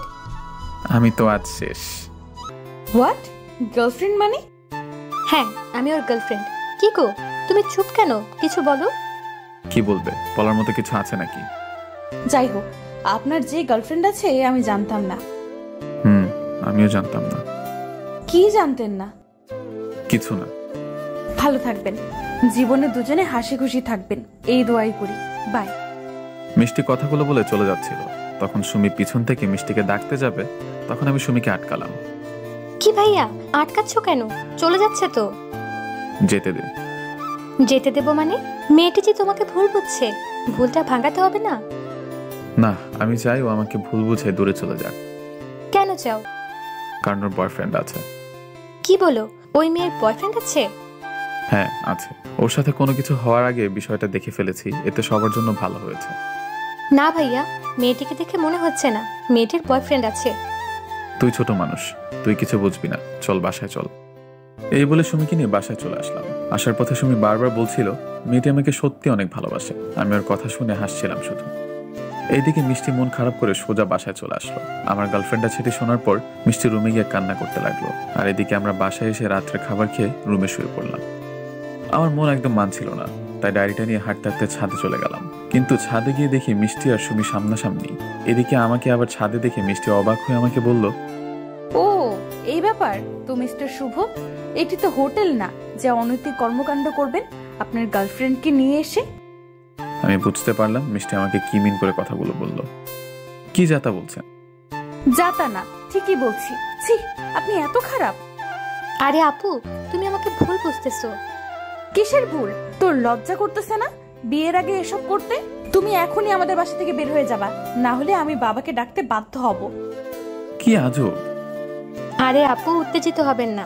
আপনি যেমন ভাবতেছেন তেমন কিছুই না। ও আমার বয়ফ্রেন্ড না, আমার ভাইয়া। মানে? আমি ভাইয়ার মামাতো ছোট বোন সুমি। মানে তুমি আমার মামার মেয়ে? হ্যাঁ, ঠিক ধরেছেন। আমরা গ্রামে থাকি, ঢাকাতে আজকেই আসছি। তাহলে তখন কেন বললে ওর গার্লফ্রেন্ড? আপু, তখন তো আমি আপনার সাথে মজা করছি। আমি বুঝতে পারছিলাম আপনাদের দুজনের মধ্যে কিছু চলছে। মজা করার শেষে তো কিছুই বললে না। আরে আমি তো আপনাকে ডেকে সব বলতে চেয়েছিলাম, কিন্তু ভাইয়াই তো নিষেধ করেছিল, বলল বলিস না কিছু। ও আচ্ছা, ভাইয়া বারণ করেছে? আমার কপালে এখন শনি আছে, আমি ওখানে দাঁড়িয়ে ওদের সব কথা বাড়তে শুনছিলাম। হ্যাঁ আপু, ভাইয়া নিষেধ করেছে। আচ্ছা সুমি, তোমার ভাইয়ার সাথে কিছু কথা আছে, তুমি কি আমাদের একটু সময় দিবে? অবশ্যই ভাইয়া, তুমি এবার সামলাও। সুমি বলে চলে যায়। মিষ্টি সোজা আমার কলার চেপে ধরলো। আমাকে কষ্ট দিতে অনেক ভালো লাগে না? কি করছেন? কলার ছাড়ুন প্লিজ। তোমাকে এত সহজে ছাড়তেছি না। আগে বল, তুই আমাকে কষ্ট দিলি কেন? আমাকে এড়িয়ে চলিস কেন? তো কি করব? আপনি তো আমাকে ভালোবাসেন না, আর আমাকে কি আপনি কষ্ট দেননি? কথাটা বলাতে মিষ্টি আমার কলার ছেড়ে দিল। তুমি কি বোঝো না আমি তোমাকে ভালোবাসি নাকি বাসি না? নাকি বোঝো না বোঝার ভান করে থাকো? বুঝে নিতাম যদি বুঝার ইচ্ছাটা মরে না যেত। বোঝার ইচ্ছাটা মরে গেল কেন? কেন তুমি জানো না? বুঝতে পারছো না কি করেছো তুমি? আমি সত্যিই জানি না আমি কি করেছি। বলো আমি কি করেছি। বলতে খারাপ লাগলেও বলছি, আমি সেদিন তোমাকে ওই ছেলেটার সাথে রেস্টুরেন্টে, পার্কে, হোন্ডায় ঘুরতে দেখেছি। আর ঘোরা শেষে ফুল হাতে করে যে বাসায় আসলে সেটিও দেখেছি। ওয়েট, তুমি হৃদয়ের কথা বলতেছো নাকি? জানি না ছেলেটার নাম কি, তবে সব আমি নিজের চোখে দেখেছি। আর আজও দেখলাম সকালে সেই ছেলেটির সাথেই বাড়ির সামনে থেকে হোন্ডায় করে কোথায় যেন গেলে। আরে ধুর, ও তো আমার খালাতো ভাই হৃদয়। সেদিন ওর সাথে সব জায়গায় গিয়েছিলাম, কারণ ও আমাকে ট্রিট দিল। ট্রিট দিবার কারণ হলো ওকে একটি মেয়ের সাথে রিলেশন করিয়ে দিতে হবে। আর দিন শেষে আমি ফুলগুলো কিনে এনেছিলাম তোমাকে দেব বলে, হৃদয় আমাকে দেয়নি। আর যদি আজকের কথা বলো, আজ ওই মেয়েটির সাথে হৃদয়ের সম্পর্কটা ফাইনাল করে দিলাম। আমি মিষ্টির কথা শুনে হা করে তাকিয়েছি মিষ্টির দিকে। কি হলো, ভুল ভাঙছে নাকি এখনো সন্দেহ আছে? সত্যি তোমার ভাইয়া? আরে বাবা হ্যাঁ। ছি, আমি তোমাকে কত ভুল বুঝলাম। হইছে, এখন আর ছি করতে হবে না। নাও এখন আমাকে প্রপোজ করো। কি প্রপোজ? প্রপোজ করতে বসছি, হা করতেছো কেন? এখনই করব? হ্যাঁ এখনই করবা। হ্যাঁ করছি। হ্যাঁ করো। তারপর আমি মিষ্টির সামনে হাঁটু গেড়ে বসে বললাম, হবে কি তুমি আমার সকালবেলার সূর্যের রশ্মি? হবে কি তুমি আমার শীতের রাতের কাঁথা? হবে কি তুমি আমার 11 সন্তানের মা? আই লাভ ইউ, তোমাকে ভালোবাসি আমি। কুত্তা, এটা কোন ধরনের প্রপোজ? পছন্দ হলে 1 চাপুন, না হলে 2 চাপুন। 1 চাপলাম, ভালোবাসি তাই। এই বলে মিষ্টি আমাকে জড়িয়ে ধরলো, আর এইভাবে সম্পর্ক হলো আমাদের। তারপর আমরা অনেকক্ষণ ছাদে গল্প করার পর যার যার রুমে গেলাম। ঘুমটা ভালোই হলো আজ, কিন্তু সকালে আমি আমার বুকে কোনো কিছুর চাপ অনুভব করছিলাম। আমি চোখটা খুলে দেখি আমার বুকটা ফুলে আছে কম্বলের ভিতর। আমি কম্বলটা উঁচু করে দেখি, ও মা গো! আমি কম্বলের নিচে মেয়ের মাথা দেখে লাফ দিয়ে উঠলাম। এখন চুপ, আমি মিষ্টি। তুমি এখানে কিভাবে? তোমার প্রপোজালের কথা মতো তোমার শীতের কাঁথা হতে আসলাম। এ বলে মিষ্টি আমাকে শক্ত করে জড়িয়ে ধরলো। ও মা, তাই? তাহলে চলো প্রপোজ অনুসরণ করে 11 বাচ্চার মা হওয়ার মিশন শুরু করি। যা ফাজিল। কেন, চলো মিশন শুরু করি। না, এই মিশন শুরু হবে বিবাহের পর, বুঝছো? ওকে, তাই হবে। শোনা, এখন বলো তো, কেন তুমি সকাল সকাল লুকিয়ে আমার রুমে আসলে? যদি কেউ দেখে ফেলে তো কি হবে বুঝতে পারছো? কিছুই হবে না, কেউ দেখে ফেলুক, আমি চাচ্ছি। কারণ দেখলে আমাদের দুজনকে বিয়ে দিয়ে দিবে। এই মেয়েরা তো বুদ্ধি কেন! পাগলি একটা। এই শোনো। হ্যাঁ বলো। তুমি সুন্দর করে প্রপোজ করতে পারো, কিন্তু আমার সময়। ও এই ব্যাপার। তো আমার প্রিয়, তোমার কি প্রপোজ পছন্দ হয়নি? জানি না আমি। আচ্ছা, আমি এখন আবার প্রপোজ করছি। তুমি চোখ বন্ধ করে আমার বুকে শুয়ে থাকো। আচ্ছা। এই বলে মিষ্টি চোখ বন্ধ করে চুপটি করে আমার বুকে মাথা রেখে শুয়ে থাকলো। আর তখন আমি আবার প্রপোজ করলাম। ভালোবাসা কাকে বলে সেটির সঠিক সংজ্ঞা আমার জানা নেই। শুধু এটা জানি, তোমাকে একটি পলক দেখার জন্য আমার বুকের ভেতরটা হাহাকার করে। তোমাকে দেখলেই, তোমার সাথে কথা বললেই মুহূর্তের মাঝেই কেন জানে আমার হার্টবিটটা বেড়ে যায়। সারাটি ক্ষণ মাথায় শুধু তোমার ভাবনায় ঘুরপাক খায়। আর সবচেয়ে বড় ব্যাপার এটা যে তোমার কথা ভাবতে খুব ভালো লাগে। তোমার কথা ভাবলেই মনের মাঝে অসম্ভব রকম এক ভালো লাগা কাজ করে। আমি জানি না এগুলো কেন হয়, আর এগুলোকেই ভালোবাসা বলে কিনা। যদি এগুলোকেই ভালোবাসা বলা হয়ে থাকে, তাহলে বলতে চাই, হ্যাঁ আমি তোমাকে ভালোবাসি, আমার নিজের থেকেও বেশি ভালোবাসি। আমি জানি না এই কথাটি তোমার হৃদয় স্পর্শ করবে কিনা, কিন্তু এটা জেনে রাখো, এই কথাটি আমার হৃদয় স্পর্শ করেই বের হয়েছে। আমি তোমাকে ভালোবাসি মিষ্টি। আমিও তোমাকে নিজের থেকে বেশি ভালোবাসি। কি প্রপোজ মনের মতো হয়েছে? কিছুটা। তোমার মনের মতো জীবনেও হবে না। আচ্ছা শোনো, একটু পর বাসা থেকে বের হবে, সারা দিন আজ ঘুরবো আর বাইরের খাবার খাবো। কেন? তোমার হাসপাতাল? আমার পাগলের সাথে সময় কাটাবো বলে ছুটি নিয়েছি। তাই? আচ্ছা, আমি রেডি হয়ে বের হচ্ছি। আমি এখন আসি। এই বলে মিষ্টি বুক থেকে উঠে চলে যাচ্ছিল। তখন আমি ওর হাত ধরে টান দিয়ে আবার বুকে আনলাম। আরে আরে কই যাও? পাপ্পি না দিলে তোমার ঠোঁট মাইন্ড করবে। এই না, একদম আমার ঠোঁট মাইন্ড করবে না। চুপ করো, আমাকে আমার কাজ করতে দাও। এই বলে আমি মিষ্টিকে থামিয়ে আমাদের 4টি পাপড়ি এক করে দিলাম। কিছুক্ষণ পর মিষ্টি নিজেকে আমার হাত থেকে ছাড়িয়ে, থাক ফাজিল। আমি হাসতে হাসতে শুয়ে পড়লাম আর মনে মনে বললাম, দিনটা আজ অনেক সুন্দর যাবে। কিন্তু এদিকে মিষ্টি চলে যাওয়ার সঙ্গে সঙ্গে খাটের নিচ থেকে একটা শব্দ আসলো। কি চুমাচুমি রে? কে? আমি লাফ দিয়ে খাট থেকে নামলাম। শালা বিয়ের আগে এইসব কি শুরু করেছিস? আমার কথা একটু তো ভাব। এমনিতেই আমি সিঙ্গেল, তারপরে যদি তোমাদের এই চুমাচুমি দেখি বুকটা ফেটে যায়। হারামি, তুই নিচে গেলি কখন? আমি তো ওয়াশরুমে ছিলাম, এসে দেখি তোমরা মুভি শুরু করে দিয়েছো, তাই বাধ্য হয়ে নিচে যেতে হয়েছে। আমি শামীমের কথা শুনে হেসে দিলাম, তারপর শামীমের সাথে একটু হাসাহাসি করলাম। যাই হোক, ফ্রেশ হয়ে বাসা থেকে বের হলাম। সারাদিন অনেক ঘুরলাম আমরা। বাসায় আসার সময় রিক্সায় মিষ্টি আমার হাত ধরে কাঁধে মাথা রেখে বলছিল, আচ্ছা তুমি জব করবে না? তুমি অন্তত কাজের কথা বলে আমাকে লজ্জা দিও না। কিন্তু তোমার তো একটি কাজ করতে হবে, তোমার পরিবার আছে, আর আমিও তোমাকে বেশি দিন দূরে রাখতে চাই না। তুমি পাশে থেকো, চাকরি পেয়ে যাবো। আমি তোমার পাশে আছি। তারপর আমরা বাসার কাছে চলে আসলে যার যার মতো বাসায় গেলাম, যাতে কেউ না বোঝে। আজ আমি অনেক খুশি। জীবনে একজন গার্লফ্রেন্ড থাকলে কি যে এক অদ্ভুত অনুভূতি অনুভব করা যায়, সেটি বলে আপনাদের বোঝাতে পারবো না। যার গার্লফ্রেন্ড আছে সেই বোঝে। কিন্তু আমরা খুশি, এরই মধ্যে একটি চিন্তা সংবাদ আসলো, যে সংবাদ আমার খুশিকে দমিয়ে রাখলো। আমি তো রুমে এসে খাবার খেয়ে মিষ্টির কলের জন্য অপেক্ষা করছিলাম, আর এদিকে মিষ্টি খাবারের টেবিলে। মিষ্টির বাবার কথায় অবাধ্য হবার কোনোদিন সাহস হয়নি, কিন্তু বাবার এই কথা শুনে মিষ্টি খাবার খাওয়া বন্ধ করে মাথা নিচু করেছিল। মেয়ের চুপ থাকা দেখে বাবা হ্যাঁ মনে করে বলল, মা, তোর সাথে কিছু কথা ছিল। বলো। তুই তো অনেক বড় হয়ে গেছিস, তাই তোর বিয়ের কথা আমরা ভাবতেছি, তুই কি বলিস? মিষ্টি কিছু না বলে মাথা নিচু করে বসেছিল। জসিম সাহেবের ছেলের সাথে তোর বিয়ে ঠিক করেছি। মিষ্টি মাথা নিচু করে বসে আছে। ছেলেটা ইঞ্জিনিয়ার, অনেক টাকা পয়সার মালিক, তুই অনেক সুখী হবি রে মা। মিষ্টি কিছু না বলে শুধু চুপ করে বসেছিল। মিষ্টির বাবা মাই কথা বলছিল এই বিষয় নিয়ে। তারপর খাবারের টেবিল থেকে মিষ্টি উঠে এসে রুমে আসলো। তারপর রুমে দরজা আটকে আমাকে কল দিল।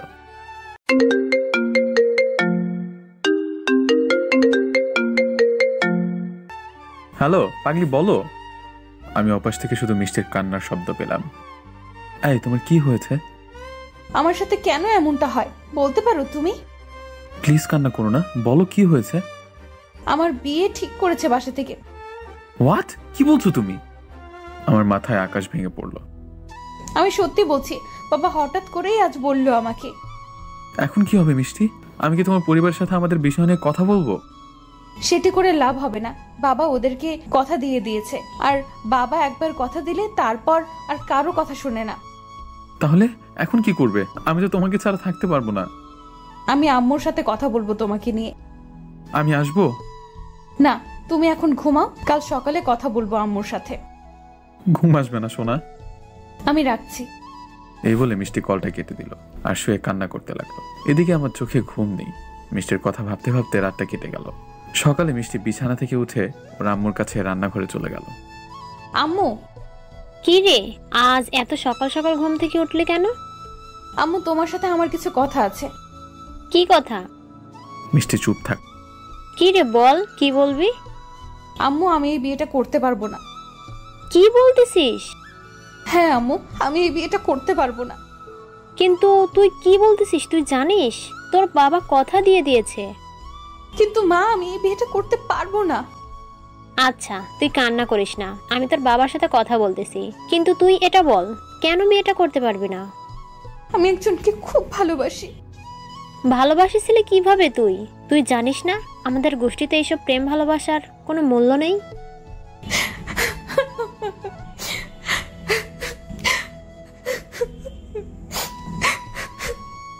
মিষ্টি কিছু না বলে কান্না করতে লাগলো। আমি তোর বাবাকে বলতেছি, দেখি উনি কি বলে। মিষ্টির মা এই বলে মিষ্টির বাবার কাছে গেল, সবকিছু তাকে বলল। মিষ্টির বাবা সবটা শোনার পর মিষ্টি, ওই মিষ্টি, রাগী কণ্ঠে চিৎকার দিয়ে মিষ্টিকে ডাকলো।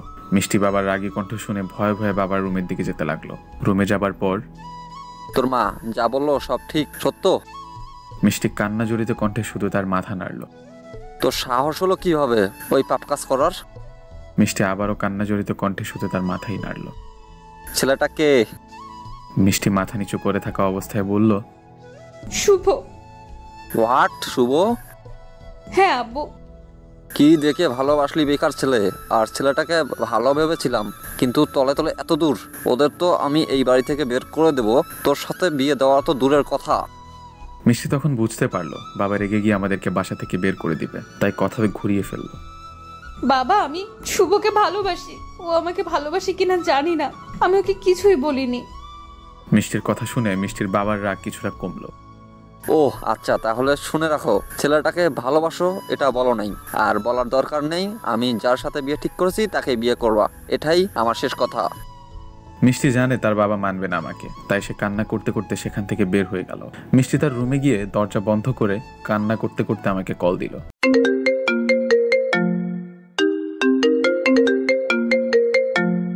মিষ্টির কান্নার শব্দ পেলাম।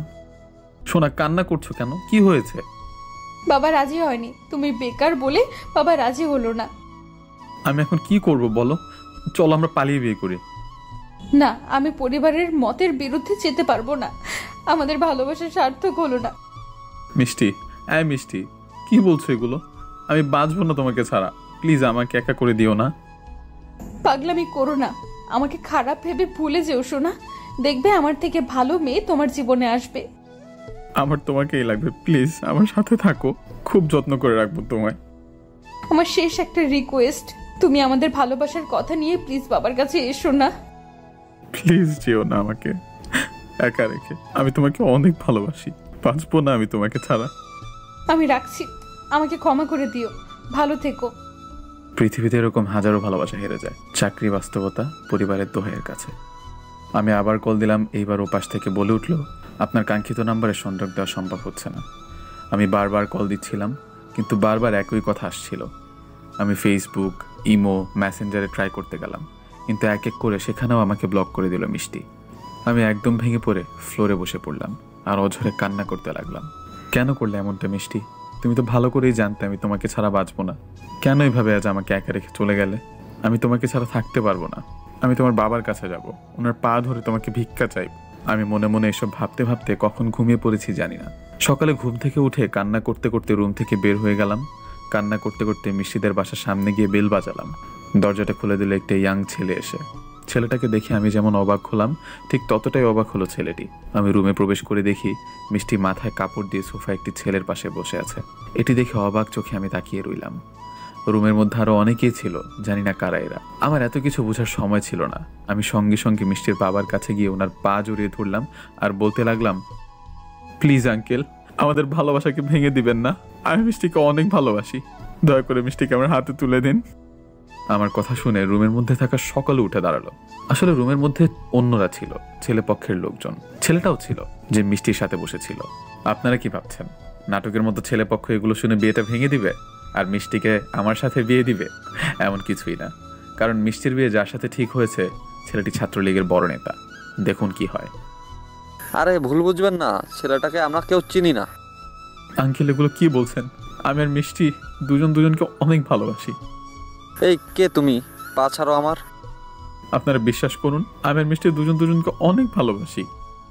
আচ্ছা, আমার মেয়ের মুখ থেকেই শুনুন। বল তুই কে এই ছেলে? চিনিস ছেলেটি যা বলতেছে সব কি সত্যি? মিষ্টি তখন অশ্রু ভেজা চোখে একবার আমার দিকে একবার পরিবারের দিকে তাকাচ্ছিল। মিষ্টি বলে দাও, আমি তোমার ভালোবাসার মানুষ। আমি মনে দৃঢ় বিশ্বাস নিয়ে দাঁড়িয়েছিলাম, কারণ আমি জানতাম মিষ্টি কি বলবে। কি রে বল? বল দ্রুত, তুই ছেলেটাকে চিনিস নাকি? তখন মিষ্টি বলে দিল, না, আমি চিনি না একে। মিষ্টির কথা শুনে অবাক চোখে আমি মিষ্টির দিকে তাকালাম। মিষ্টির কথা শুনে আমার মাথায় আকাশ ভেঙে পড়লো, আমার বুকের ভেতরটা কাঁপতে লাগলো। আমি নিজের কানকে বিশ্বাস করতে পারছিলাম না, আমার চোখ দিয়ে না চাইতে পানি ঝরতে লাগলো। শুনলেন তো আপনারা, আমরা আসলে ছেলেটাকে চিনি না। মিষ্টি, মিষ্টি, কি বললে তুমি? এটা আমাকে চেনো না? এই দেখো আমাকে, আমি শুভ, তোমার শুভ, যাকে তুমি পাগলের মতো ভালোবাসতে, যার হাতে হাত রেখে তুমি বলেছিলে কখনো তোমাকে ছেড়ে যাব না। আমি বলতে বলতে হাঁটু গেড়ে ফ্লোরে বসে পড়লাম। তখন মিষ্টির হবু হাজবেন্ড আমার কলার ধরে উঠিয়ে বলল, আঙ্কেল, এরা সমাজের বসবাসকারী খারাপ মানুষ, যারা অন্যের ভালো দেখতে পারে না, তাই বিয়ে ভাঙতে চলে এসেছে। হ্যাঁ বাবা, তুমি ঠিক বলেছো। এই প্রিয়তমা, তুমি বলে দাও না এদেরকে আমি খারাপ না, আমি তোমার পাগল। মিষ্টি তোকে কি বললো রে? তোকে তো আমরা বলবো, ওকে নিয়ে চল। তারা এসে আমাকে অপরাধীর মতো ধরে রাখলো। আঙ্কেল, আপনি চিন্তা করবেন না, এই ছেলে কখনো আমার আর মিষ্টির বিয়ে আটকাতে পারবে না, আর আমি কালকে বিবাহ করতে চাই মিষ্টিকে। আচ্ছা বাবা, তাই হবে। ওকে, ছেলেটাকে আমরা পুলিশের হাতে তুলে দিবানি। আজ আসে। ছেলেটি এই বলে আমাকে টানতে টানতে রুম থেকে বের করে নিয়ে যাচ্ছিল। তখন আমি মিষ্টির দিকে তাকিয়ে বলতে লাগলাম, প্রিয়তমা, আমি তোমাকে তো অনেক ভালোবেসেছিলাম, তাহলে কেন এভাবে বেইমানি করতে পারলে আমার সাথে? তোমাকে ভালোবাসি, ভালোবাসবো, বেসে যাব। ছেলেগুলো আমাকে টানতে টানতে গাড়িতে উঠালো।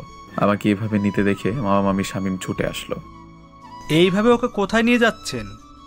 পুলিশের কাছে, সেখান থেকে নিয়ে আসেন। ওই চল। তারপর তারা আমাকে গাড়ি করে নিয়ে চলে আসলো, কিন্তু কিছু দূর আসার পর তারা আমার চোখে কালো কাপড় বেঁধে দিল। আমাকে কোথায় যেন নিয়ে আসলো, খুবই নিশ্চুপ জায়গা। তবে আমি বুঝতে পারলাম এটি পুলিশ স্টেশন না। তারা আমাকে গাড়ি থেকে নামিয়ে কোথায় যেন নিয়ে একটি চেয়ারে বেঁধে রাখলো আর বলল, তোর জীবনে এটাই শেষ দিন, থাক এখানে এভাবে, রাতে দেখা হবে। ভারী কণ্ঠে কেউ কথাগুলো বলে আমার মুখে কাপড় বেঁধে দিল, যাতে আমি শব্দ করতে না পারি। আমি মনে মনে হাসতে হাসতে বললাম, তোমরা আমাকে কি মারবে বলো? আমি তো মরেই গিয়েছি, ভেঙে চুরমার হয়ে গিয়েছে আমার জীবন, বেঁচে থাকার ইচ্ছাটাও মরে গিয়েছে ওই কথাটি শুনে। আমি চিনি না, আমি চিনি না। আমি বসে বসে কান্নার সাগরে ভেসে গেলাম। কান্না করতে করতে আমার পুরো শরীরটা ভেসে গিয়েছে। প্রচন্ড পানির পিপাসা লেগেছে আমার। আমি বোবার মতো মুখে কাপড় বাঁধা অবস্থায় আওয়াজ করতে লাগলাম, একটু পানি পাবার আশায়, কিন্তু শব্দে কারো কানে গেল না। আমি সেখানে পানি থেকে ওঠা টাঙায় থাকা মাছের মতো ছটফট করতে লাগলাম। আর এইদিকে মামা মামি শামীম অ্যাডভোকেটের সাথে পুলিশের কাছে গেল আমাকে আনার জন্য, কিন্তু সেখানে আমাকে পেল না। দুঃখিত, এই নামের আর এই চেহারার কোনো ছেলে আমাদের এখানে আসে না। কি বলছেন? তাহলে ছেলেগুলো আমার ভাগ্নেকে কোথায় নিয়ে গেল? ছেলেগুলো কারা? চিনি না। তাহলে কেমনে কি? কিন্তু এই ছেলে আমাদের এখানে আসে নাই। তাহলে হয়তো অপহরণকারী অপহরণ করেছে। আপনি প্লিজ কোনো পদক্ষেপ নিন। ওকে, তবে বলুন কোথা থেকে তুলে নিয়েছে? আমাদের বাসার সামনে থেকে। আচ্ছা, আপনারা যান, আমরা খোঁজ লাগাচ্ছি। ছেলেটার ছবি রেখে যান। তারপর মামা মামি শামীম বের হয়ে আসলো, কিন্তু মামা পুলিশের ওপর বিশ্বাস না রেখে আমাকে খুঁজতে বের হলো। আর এদিকে মিষ্টি তার রুমে গিয়ে দরজা বন্ধ করে বিছানায় শুয়ে অঝরে কান্না করছে, কারণ সে তার পরিবারের সম্মান রক্ষা করার জন্য আজ তার ভালোবাসাকে অবিশ্বাস করেছে। কিন্তু মিষ্টি চিন্তাও করতে পারছে না কি হবে আমার সাথে। মামা মামি শামীম আমাকে পাগলের মতো খুঁজতে লাগলো। যাই হোক, সারাটা দিন আমি ওরকম ভাবেই বেঁধেছিলাম চেয়ারে। আমার হাতে বেঁধে রাখা স্থান কেটে রক্ত পড়ছে, পিপাসায় আমি কথা বলতে পারছি না। আর এদিকে সন্ধ্যার আজানের পর মিষ্টির হবু হাজবেন্ড সহ বেশ কিছু ছেলে রুমে ঢুকলো। ওই কেউ ওর বাঁধন খুলে দেয়। মিষ্টির হবু হাজবেন্ডের নাম মিলন। মিলনের কথা মতো একটি ছেলে এসে আমার মুখের বাঁধন খুলে দিল। আমি সঙ্গে সঙ্গে বলে উঠলাম, পানি পানি, কেউ আমাকে পানি দেন প্লিজ। এর দিকে পানি পিপাসা লাগছে? ভাই। কিন্তু বাছা, তোমার তো পানি মিলবে না, তোমাকে ধীরে ধীরে মেরে ফেলবো সোনা। দয়া করে একটু পানি দিন আমাকে। আমার কথা কানে না নিয়ে মিলন একটি ধারালো ছুরি নিয়ে আমার দিকে এগিয়ে আসলো। তোর কত বড় সাহস আমার হবু বউয়ের দিকে চোখ দিস? আমাকে মারবেন না প্লিজ। আমি এই কথা বলার সঙ্গে সঙ্গে ছুরিটা আমার পেটের মধ্যে সম্পূর্ণটা ঢুকিয়ে দিল। মামা গো, প্লিজ কেউ সাহায্য করুন, অনেক রক্ত পড়তেছে। মিষ্টির হবু হাজবেন্ড ছুরি নিয়ে আমার পেটের মধ্যে ঢুকিয়ে দিল। মাগো বলে আমি এক চিৎকার দিয়ে উঠলাম। শালা, আমার হবু বউয়ের সাথে প্রেম করবি? এবার ওপারে যে আফসোস করিস। আমি চোখে ঝাপসা দেখতে লাগলাম। চারপাশের সবকিছু আমার সামনে খোলা হতে লাগলো। আমি আর চিৎকার করতে পারছিলাম না। ভাই, এটাকে এখন বাইরে ফেলে দিয়ে আসি, এমনিতেই মারা যাবে, ভুঁড়ি বের হয়ে গেছে। যা, ওকে ফেলে দিয়ে আয়, মাঝরাত তো, কারো সাহায্য পাবে না। আমি নিচে পড়ে থেকে গড়াগড়ি খাচ্ছিলাম, রক্তে পুরো মেঝেটা লাল হয়ে গিয়েছে। তারপর ওরা সকলে আমাকে গাড়িতে করে মাঝরাতে এক ব্রিজের পাশে ময়লার স্তূপের মধ্যে ফেলে দিয়ে আসলো। আমি ময়লার স্তূপের মধ্যে পড়ে থেকে রাস্তার দিকে তাকিয়েছিলাম কারো আসার অপেক্ষায়। আমি সেখানে পড়ে থেকে মৃত্যুর জন্য অপেক্ষা করছিলাম। আমি শুধু ভাবছিলাম, আমি যদি মারা যাই তাহলে আমার পরিবারের কি হবে? আমি তো তাদের একমাত্র সম্বল। আর মিষ্টির বলা সেই কথাটি বারবার আমার কানে হানা দিচ্ছে। আমি চিনি না একে। আমাকে চেনে না, আমার ভালোবাসার মানুষ আজ আমাকে চেনে না। এদিকে মামা মামি শামীমের চোখে ঘুম নেই। মামা মামি শুধু ভাবছে যদি আমার কিছু হয়ে যায় তাহলে তারা কি বলবে আমার বাবা মাকে। তারা শুধু আমার চিন্তা করছে। আজ বুধবার, আগামী শুক্রবার মিষ্টির বিবাহ ওই মিলনের সাথে। মিষ্টি মন খারাপ করে বিছানায় কান্না করছিল। মিষ্টি ভাবছে একদিন না একদিন আমি ওকে ভুলে যাব। কিন্তু মিষ্টি, আমি তো তোমাকে ভুলে যাবার জন্য ভালোবাসিনি। মিষ্টি হয়তো বুঝছে না আমার সাথে কি করেছে মিলন। যাই হোক, এদিকে আমি ঝাপসা চোখে ভাঙা কণ্ঠে ধীরে ধীরে শব্দ করার চেষ্টা করছিলাম যাতে কেউ শুনতে পায়। রাত একটা, কেউ নেই আশেপাশে। রাস্তা দিয়ে দুইটা গাড়ি গিয়েছে, তারা আমাকে দেখতে পায়নি। তাই যদি আমাকে বাঁচতে হয় রাস্তার উপর যেভাবেই হোক যেতে হবে। আমার বাঁচতে ইচ্ছা করছে না, কিন্তু আমাকে বাঁচতে হবে। আমার বাবা মার জন্য, কারণ তারা আমাকে এভাবে এতটা বড় করেছে, তাদেরকে যাতে একটু সুখের মুখ দেখাতে পারি। আমাকে তো সহজে মরা যাবে না, তাই আমি শুয়ে থাকা অবস্থায় হেঁচড়ে হেঁচড়ে রাস্তার পাশে গেলাম। আমি কোনো মতে রাস্তার ধারে যাবার পর আমার চোখ দুটো বন্ধ হয়ে যায়। এর কিছুক্ষণ পর রাস্তা দিয়ে একটি প্রাইভেট কার আসছিল। প্রাইভেট কারের লোক আমাকে রাস্তার পাশে রক্তাক্ত অবস্থায় পড়ে থাকতে দেখে গাড়িটি থামিয়ে দ্রুত গাড়ি থেকে একটি মেয়ে আর একটি ছেলে নামলো। তারা আমাকে এই অবস্থায় দেখে দ্রুত তাদের গাড়িতে উঠিয়ে নিল। তারা আমাকে নিকটতম হাসপাতালে নিয়ে আসলো, তারপর আমাকে ইমার্জেন্সিতে নিয়ে গেল। সকালে মা, মামি, শামীম আবার পুলিশের কাছে গেল। প্লিজ স্যার, আপনারা কিছু করুন, আমার ভাগ্নে এখনো পর্যন্ত বাসায় ফিরলো না। আচ্ছা চলুন, ওকে কারা কোথা থেকে তুলে নিয়েছিল সেখানে চলুন। তারপর মা, মামি, শামীম, পুলিশ সহ সকলে মিষ্টিদের বাসায় গেল। মিষ্টিদের বাসায় ঢোকার পর কি সমস্যা স্যার? মিষ্টির বাবা ভাবছে পুলিশকে আমার মা, মামি ডেকে নিয়ে গিয়েছে। মিষ্টি ও মিষ্টির মা সকলে পুলিশকে দেখে রুম থেকে বের হলো। খুব বড় সমস্যা। কি সমস্যা স্যার? আগামীকাল আপনাদের বাসা থেকে একটা ছেলেকে কিছু ছেলে তুলে নিয়ে গেছে আর বলে গেছে পুলিশের হাতে তাকে তুলে দিবে, কিন্তু আফসোস ছেলেটাকে আমাদের কাছে আনেনি। এতে আমি কি করতে পারি স্যার? কি করতে পারেন মানে? অনেক কিছু করতে পারেন। আপনি বুঝতেছেন যদি ছেলেটাকে না পাওয়া যায় আপনার কি হতে পারে? ও কোথায়? ওর কি কিছু হয়েছে? আপনি কে? আমার মেয়ে স্যার। তুই চুপ থাক। আপনার মেয়ে মনে হয় অনেক কষ্টে আছে, ছেলেটাকে খুঁজে পাওয়া যাচ্ছে না বলে। তেমন কিছু না স্যার। সে যাই হোক, তো আপনি বলুন ছেলেটাকে কারা নিয়ে গিয়েছিল? তারপর মিষ্টির বাবা মিলনের কথা বলে। আচ্ছা, আবার কোনো প্রয়োজন হলে আসবো, ভালো থাকবেন। তারপর সবাই সেখান থেকে বের হয়ে আসলো। পুলিশ মামাকে বলল, আপনারা চিন্তা করবেন না, আমরা মিলন নামে ছেলেটাকে খুঁজে বের করব। পুলিশ চলে যায়। পুলিশ চলে যাওয়ার পর মিষ্টির বাবা মা মামির কাছে আসে আর বলে, আগামীকাল আমার মেয়ের বিয়ে হওয়ার পর আপনারা এই বাসা থেকে বেরিয়ে যাবেন। মামা বুঝতে পারলো অপমান করলো, কিন্তু এতে আফসোস নেই মামার। মামা শুধু আমার চিন্তায় বিভোর। আর এদিকে মিষ্টি নিজের রুমে এসে কান্না করতে লাগলো, আর আমি হাসপাতালে অপারেশন থিয়েটারে। রোগীর সাথে কে আছেন? জি ডাক্তার, বলুন। রোগীর প্রচুর রক্তক্ষরণ হয়েছে, 4 ব্যাগ রক্ত লাগবে, বি পজিটিভ। আমার রক্তের গ্রুপ বি পজিটিভ, আমার কাছ থেকে নেন, আর বাকি 3 ব্যাগ আমরা ম্যানেজ করতেছি। ওকে, আসুন। সকাল পেরিয়ে দুপুরের দিকে আমার জ্ঞান ফিরলো। তখন 1:30 বাজে। আমার জ্ঞান ফিরতেই আমি নিজেকে হাসপাতালের বেডে আবিষ্কার করলাম। আমার পাশে একটি মেয়ে বসে আছে, কিন্তু এসবে আমার মন থাকলো না। সঙ্গে সঙ্গে আমার মনে পড়লো আজ তো শুক্রবার, আমার জীবনের পথসঙ্গীর বিবাহ। আমাকে যেভাবেই হোক বিবাহটা ভাঙতে হবে, কারণ মিষ্টি শুধু আমার। আমার জ্ঞান ফিরেছে দেখে পাশে বসে থাকা মেয়েটি ডাক্তার ডাকতে গেল, কিন্তু আমি কোনো কিছু না ভেবে আমি ওভাবেই পেটে সেলাই নিয়ে কোনো মতে একটি গেঞ্জি পরে হাসপাতাল থেকে বের হয়ে গেলাম। আমি হাঁটছিলাম, মনে হচ্ছিল আমার পেটে সেলাই করার স্থান দিয়ে পেট থেকে সবকিছু বের হয়ে যাবে, কিন্তু আমার হাতে সময় নেই। যেভাবেই হোক আমাকে মিষ্টির বিবাহ ভাঙতে হবে। আমি একটি সিএনজিতে উঠলাম সোজা মিষ্টিদের বাসার সামনে যাওয়ার জন্য। আর এদিকে হাসপাতালে আমাকে না দেখতে পেয়ে ডাক্তারের মেয়েটি আমাকে খুঁজতে লাগলো। আর এদিকে মামামি শামীম আবারও পুলিশকে নিয়ে মিষ্টিদের বাসায় আসছিল।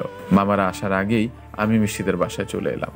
গেট দিয়ে বাসার ভিতর যাবার পরই দেখতে পেলাম আমার ভালোবাসা বউ সেজে অন্য কারো সামনে বসে আছে। দৃশ্যটা দেখে বুক ফেটে কান্না চলে আসলো, চোখ দিয়ে অঝরে পানি পড়তে লাগলো।